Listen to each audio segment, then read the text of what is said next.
Legal ba sa mga magulang ng girls mo, ganyang setup? Lagi na tinatanong tuloy kung ano masasabi ng parents ng mga girls ko. Ako hindi ko talaga alam. Pero sa isip ko,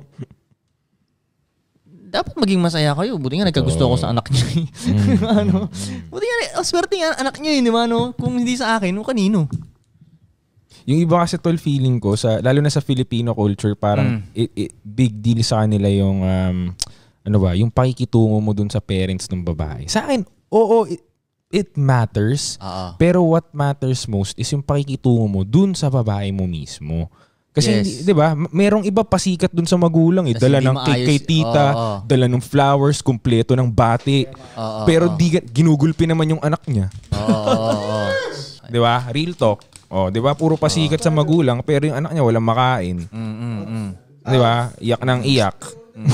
Di ba? What matters is yung pakikitungo mo dun sa mismong babae mo. Pag maayos yun, does it matter na kung ano pa yung iba, automatic na matutuwa sa'yo yung kung sinong pamilya ng babae mo. Kahit di mo na sila pansinin, busy ka sa ginagawa mo as a man, di mo masyado sila mapansin. Okay lang yun. Pag nakita kayo in person, di pansinin mo sila.